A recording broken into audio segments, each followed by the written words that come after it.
Sibeth Ndiaye, bonjour Karine Batster-Régis, avec laquelle nous allons revenir évidemment sur les propos du Premier ministre hier. Bonjour Madame Ndiaye. Bonjour. Le confinement, on l'a entendu, sera probablement prolongé au-delà du 15 avril. Voilà ce qu'a dit le Premier ministre. Pourquoi dire probablement et pas à coup sûr? Est-ce qu'il y a un cas de figure où le prolongement, ou plutôt le confinement, pourrait être stoppé le 15 avril? Ce que nous avons voulu depuis le début du confinement, c'est à chaque fois prendre le temps d'avoir un retour d'expérience pour savoir quel était l'impact du confinement. Mais il est certain, compte tenu des recommandations qu'a eu le Conseil scientifique, que nous allons devoir probablement étendre la période de confinement. Mais nous prenons systématiquement le temps du recul pour pouvoir à chaque fois examiner la situation et voir l'impact qu'a eu le confinement sur la progression de l'épidémie. Pourquoi prendre encore une précaution? Il y a encore une hypothèse, lorsque vous dites probablement, on peut se dire ce n'est pas tout à fait certain. Pourquoi ne pas dire aujourd'hui c'est certain, ça ira au-delà du 15 avril? Tout simplement parce que nous progressons dans la connaissance de cette maladie, nous progressons dans une forme d'apprentissage que nous avons vis-à-vis de ces effets, vis-à-vis des effets du confinement. Nous prenons appui sur les exemples internationaux, bien sûr, mais également sur l'évolution de l'épidémie dans ses foyers principaux dans le Grand Est et en Île-de-France, pour à chaque fois étayer scientifiquement les décisions que nous prenons. Et c'est la raison pour laquelle nous avons d'abord prolongé de 15 jours le confinement par rapport à la première période, et que probablement, en fonction des données scientifiques évidemment que nous aurons, nous serons sans doute amenés à le prolonger davantage. Et Édouard Philippe a demandé hier aux Français de ne pas partir en vacances. Vous faites confiance au civisme des citoyens, au-delà des contrôles de police qui vont être renforcés. On a vu certains maires, par exemple celui des Sables d'Olonne, prendre des arrêtés pour interdire aux personnes de venir dans leur résidence secondaire. Ça veut dire que la confiance n'est pas totale dans le civisme des Français aujourd'hui ?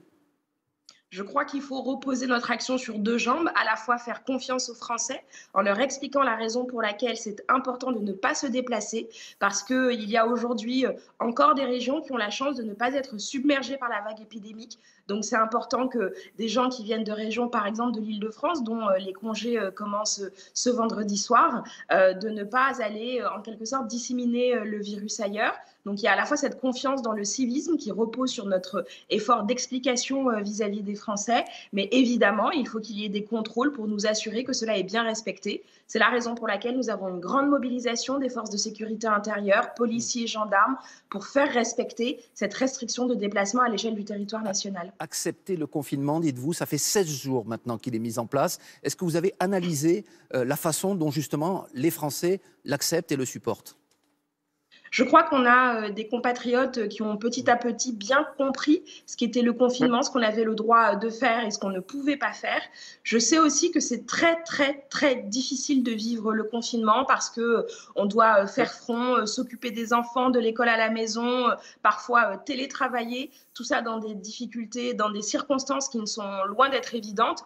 Il y en a qui sont dans des situations de fragilité, pour qui le confinement est extrêmement difficile quand on vit dans un appartement qui est petit. Est-ce que ça veut dire que vous pouvez envisager des assouplissements? Alors par exemple, la semaine prochaine, on pourra présenter sa dérogation sur un smartphone ou sur une tablette numérique. Est-ce que vous envisagez des assouplissements à ce confinement pour certaines catégories de population? Alors, il n'y a pas d'assouplissement parce que ce qui est important, c'est qu'il y ait vraiment un respect de ce confinement, que ceux qui peuvent rester à la maison restent à la maison, sortent très peu, que ceux qui doivent aller travailler le fassent évidemment dans des conditions de protection sanitaire. Le fait d'avoir la possibilité de montrer son attestation sur smartphone, c'est pour faciliter la vie des gens, ça n'est pas pour alléger le confinement, bien au contraire. C'est très très important qu'on puisse le respecter parce que moins on a de contact avec d'autres personnes et plus on participe à freiner la propagation de l'épidémie. Sur la question essentielle des tests, Sibeth Ndiaye, le Premier ministre a expliqué hier qu'il va y avoir une montée en puissance en ajoutant qu'il y avait des publics prioritaires, les soignants, les pensionnaires des EHPAD. En revanche, il n'a pas répondu précisément à une question, le fait que les hommes et les femmes politiques puissent être testés et fassent partie de ces personnes prioritaires. Pouvez-vous nous répondre ce matin? Est-ce le cas? Les politiques, les VIP, comme on dit, ne sont pas des personnes prioritaires. Ils sont soumis, comme le reste de la population, aux mêmes injonctions concernant les tests. On est testé quand on a des symptômes qui sont sérieux. On est testé quand on est un soignant et qu'on a des symptômes ou quand on est une personne fragile dans un EHPAD. Et donc, il n'y a pas de raison qu'il y ait des dérogations par rapport à cela. Vous dites, on est testé quand on a des symptômes. Il y a de très nombreux cas de personnes qui ont précisément des symptômes, qui toussent, qui ont de la fièvre et que l'on renvoie chez elles ou en tout cas que l'on ne teste pas. Quelle réponse leur apportez-vous, notamment sur le risque qu'elles prennent aujourd'hui de contaminer leurs proches, Sibeth Ndiaye? Alors, il y a des prescriptions sanitaires qui sont très claires. Lorsque l'on présente des symptômes qui, selon l'analyse de votre médecin de ville, font penser à une très forte suspicion de coronavirus, on vous invite à rester en quarantaine chez vous. C'est un geste qui est difficile à supporter, évidemment, parce qu'on a tous envie de sortir, on a tous envie, y compris avec le printemps qui s'annonce, de pouvoir en profiter. Mais c'est vraiment à la fois une protection pour soi-même. Ça permet d'être mieux suivi à distance par son médecin de ville, mais c'est aussi une protection vis-à-vis des autres, parce que c'est le meilleur moyen, en évitant de sortir quand on a des symptômes, à nouveau de propager le virus, l'épidémie. Vous dites vis-à-vis des autres, mais je vous repose la question, vis-à-vis des membres de sa famille, par exemple, ou des proches avec lesquels on vit, le risque est grand si l'on n'est pas testé. Dès lors, qu'est-ce que l'on peut apporter comme réponse à ces personnes qui ont plus qu'un doute sur leur positivité à ce virus? Dès lors que vous avez des symptômes qui correspondent au coronavirus, que ces symptômes sont corroborés par un diagnostic médical, évidemment, il faut s'adapter à la maison, faire en sorte d'avoir le maximum de distance vis-à-vis de ceux qui nous entourent. Donc, s'adapter finalement, quelles que soient les conditions. Est-ce qu'il n'y a pas peut-être une nouvelle politique à imaginer pour ces personnes-là et à accélérer les tests pour ces personnes et les classer comme prioritaires aujourd'hui, celles qui ont des proches à la maison?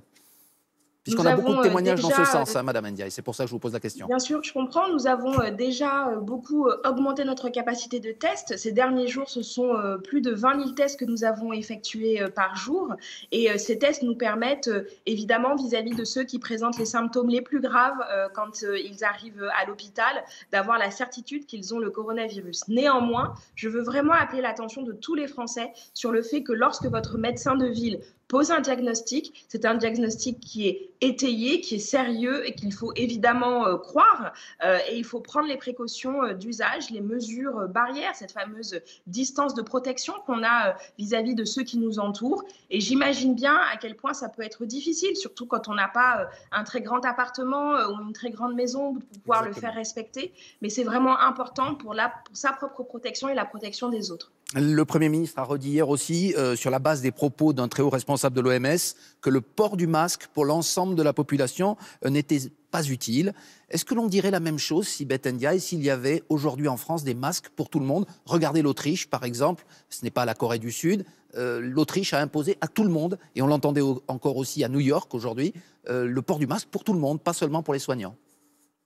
Nous avons, depuis le début de la crise, fait des efforts considérables pour nous assurer qu'à tout moment, l'ensemble du personnel médical, des soignants dans les établissements hospitaliers, mais aussi dans les établissements médico-sociaux comme les EHPAD, puissent disposer avec certitude de masques dans une quantité suffisante. Je sais évidemment les difficultés parfois qu'il peut y avoir d'approvisionnement. Je sais aussi que chacun a dû s'adapter, économiser les masques parce que nous faisons face à une pénurie mondiale. Très tôt, nous avons pris la mesure de cela. C'est pour ça que nous avons réalisé des commandes massives. Vous savez, les premières commandes de masques que nous avons réalisées, elles sont intervenues à la fin du mois de janvier, à un moment donné où en Chine, on avait beaucoup de difficultés à produire ces fameux masques.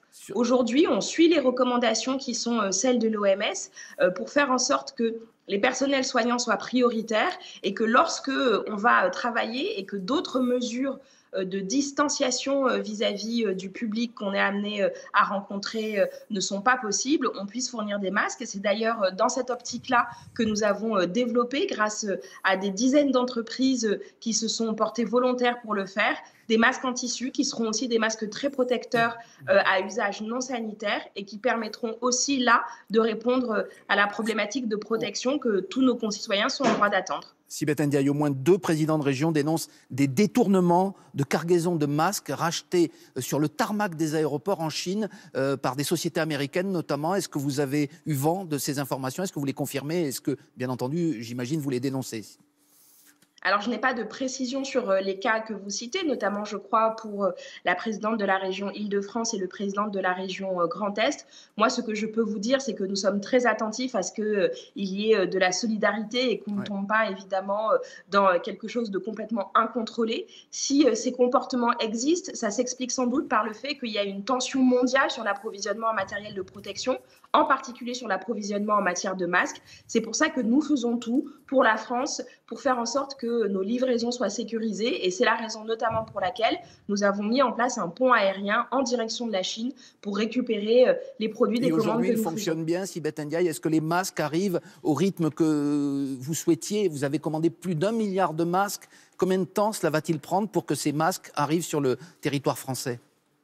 Ces livraisons vont s'étaler sur plusieurs semaines. Nous en avons d'ores et déjà eu quelques millions qui sont arrivés sur le territoire national. Nous sommes très attentifs à ce que les commandes soient honorées, bien entendu, et nous faisons tout, vraiment tout, pour que nous puissions à la fois réaliser ces imports, mais en même temps augmenter notre production nationale, qui était de 5 à 6 millions avant la crise et qui aujourd'hui se monte à 8 millions et qui atteindra les 10 millions par semaine d'ici quelques semaines. C'est tous ces efforts mis en commun qui nous permettront d'assurer que systématiquement, il y ait une protection pour l'ensemble du personnel soignant. Le gouvernement promet la transparence totale sur tous les chiffres, en particulier ceux terribles du nombre de morts que l'on entend chaque soir. Est-ce que tous les pays en font de même? Est-ce que le gouvernement français, comme d'autres, a des doutes sur les chiffres chinois? 3318 morts, ça suscite beaucoup d'interrogations. Quelle est la position du gouvernement français? Est-ce que le bilan chinois a été sincère?